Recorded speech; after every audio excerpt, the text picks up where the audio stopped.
Breaking news చూస్తున్నారు. యుద్ధంలో Trump ఓడిపోయాడు.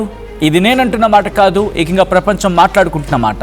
ఇరాన్ను గెలవలేకపోయాడు ట్రంప్. ఇరాన్తో యుద్ధంపై వైట్ హౌస్లో కీలక ప్రకటన జారీ చేశాడు అమెరికా అధ్యక్షుడు ట్రంప్. యుద్ధం ఆపేసినట్టు అమెరికా కాంగ్రెస్కు చెప్పుకొచ్చింది వైట్ హౌస్.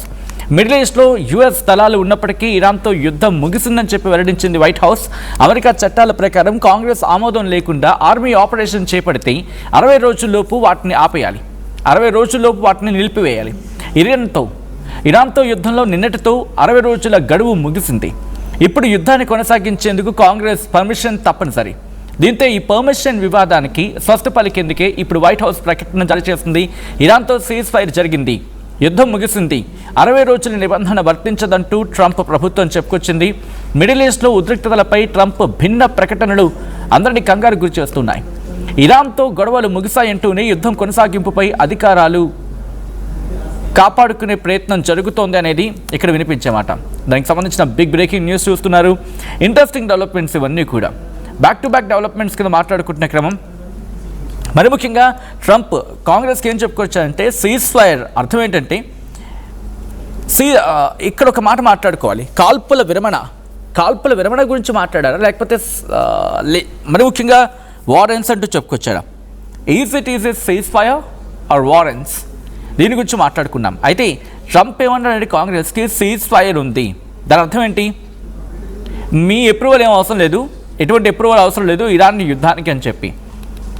అంటే యుద్ధం కొనసాగింపే, యుద్ధం ఒక విధంగా చెప్పాలంటే కొనసాగింపే. అట్ ద సేమ్ టైం యుద్ధం ట్రంప్ భాషలో చెప్పాలంటే ఆగినట్టే. అంటే అంటారు కదా, కర్ర విరగలేదు ఇంకేదో జరగలేదని చెప్పి, అలా మాట. I'm sorry. ఇరాన్తో యుద్ధం ముగిసిందని చెప్పి వైట్ హౌస్ కీలక ప్రకటన జారీ చేసింది. ఇరాన్తో యుద్ధం ఆపేసినట్లు అమెరికా కాంగ్రెస్కు చెప్పింది. వార్ పవర్స్ యాక్ట్ ప్రకారం ఏదైనా యుద్ధం ప్రారంభించినా, లేకపోతే ఆ యాక్ట్ ప్రకారం యుద్ధం ప్రారంభమైన 60 రోజులలోపు, అంటే వార్ పవర్స్ యాక్ట్ ప్రకారం విధించిన 60 రోజుల గడువు ముగియడంతో ఈ ప్రకటన జారీ చేస్తుంది. దీంతో ఇప్పుడు క్లారిటీ ఇచ్చుకోవాల్సి వచ్చింది. అండ్ ఇప్పుడు దీన్ని ట్రంప్ కట్టుబడి ఉంటాడా? ఇక్కడ ఒక పాయింట్ని మెన్షన్ చేసే ప్రయత్నం చేస్తా. ఇరాన్ని ఎలాగా ఎదుర్కోలేరు, అంటే ఇరాన్తో యుద్ధం కంటిన్యూ అవ్వడం మాత్రం ఇక్కడ డ్యామ్ ష్యూర్గా కనిపిస్తూ ఉంది. బట్ ఇప్పుడు ఈ యుద్ధం కొనసాగిస్తే కనుక కాంగ్రెస్ నుంచి, అంటే చట్టాన్ని ఉల్లంఘించాలని చెప్పి ట్రంప్ మీద ఆ మరక పడుతుంది. కాబట్టి ఆ మరక నుంచి తప్పించుకునేందుకు కాల్పుల విరమణ ఉంది, అంటే యుద్ధం జరగట్లేదు అలా అని చెప్పి యుద్ధం ముగిసిందని కాదు, కాల్పుల విరమణ ఉంది కాబట్టి దీన్ని బూచుగా చూపించే ప్రయత్నం చేస్తున్నాడు. ఇక్కడ ఒక 2 పాయింట్లు మాట్లాడుకోవాలి. ఇప్పుడు ఈ పాయింట్ని డైవర్ట్ చేసే ప్రయత్నం కూడా జరుగుతోంది. ఎట్లా? ఇన్ఫ్యాక్ట్ మార్నింగ్ మనం చూసాం, ట్రంప్ మాట్లాడుతూ క్యూబా మీద యుద్ధానికి వెళ్ళిపోతుందని చెప్పుకొచ్చాడు. ఇంకొక మాట కూడా అన్నాడు, ఇరాన్ నుంచి తమ సైన్యం వెనక్కి వస్తుంది, వెనక్కి వచ్చే దారిలో క్యూబా సంగతి చూసుకొస్తుందని చెప్పి. What does it mean? అంతే కదా, వాట్ డస్ ఇట్ మీన్?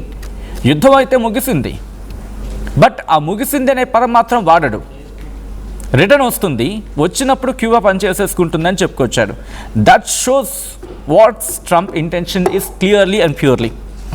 ఇక్కడ మాట్లాడుకోవాల్సిన సందర్భం, అబ్రహం లింకన్ని తీసుకొచ్చేస్తున్నాడు. అబ్రహం లింకన్ రిటర్న్ వస్తున్నప్పుడు తన పనిని చూసుకొస్తుంది, క్యూబా సంగతి చూసుకొస్తుందని చెప్పి.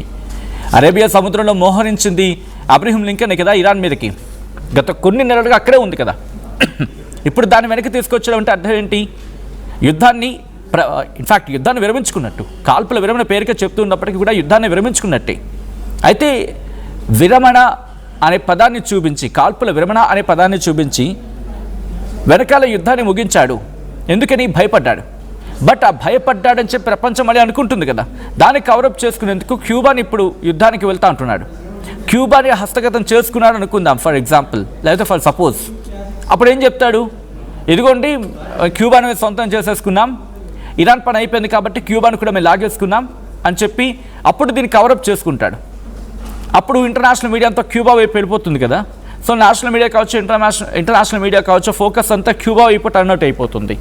అండ్ క్యూబాను హస్తగతం చేసుకోవడం పెద్దగా టైం పట్టకపోవచ్చేమో, ఎందుకంటే వెంచులాని హస్తగతం చేసుకున్నప్పుడు క్యూబా పెద్ద టార్గెటా?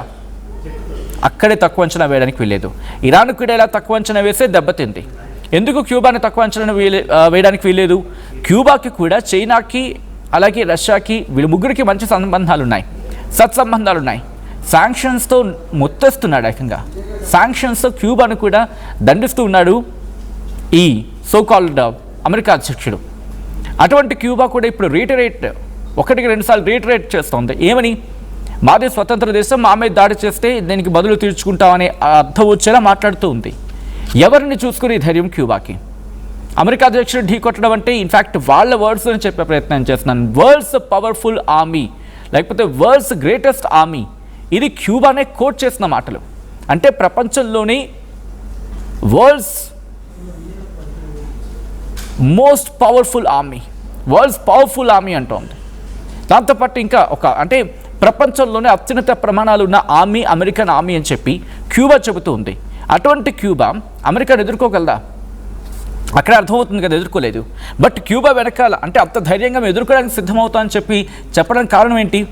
చైనా అమెరికా మధ్య ఎటువంటి ఇష్యూస్ ఉన్నా చూసా, అండ్ రష్యా అమెరికా. కాబట్టి చైనా రష్యాలు ఇప్పుడు క్యూబాకి సపోర్ట్గా వెళితే ఇక్కడ కూడా తోక ముడుచుకుని వెళ్ళిపోతారా? లేకపోతే క్యూబాని కాస్త హస్తగతం చేసుకొని అప్పుడు దాన్ని బూచిగా చూపించి ఇరాన్ కథం కూడా ముగిసిపోయినాయి అని అంటాడా? ఒకవేళ ఆ క్వశ్చన్స్ రైజ్ అయినప్పుడు ఇప్పటికే చెబుతోంది కదా, మీరు కనుక పంపిస్తే అమెరికా సైన్యాన్ని సముద్రంలో కలిపేస్తూ ఉంటుంది ఇరాన్.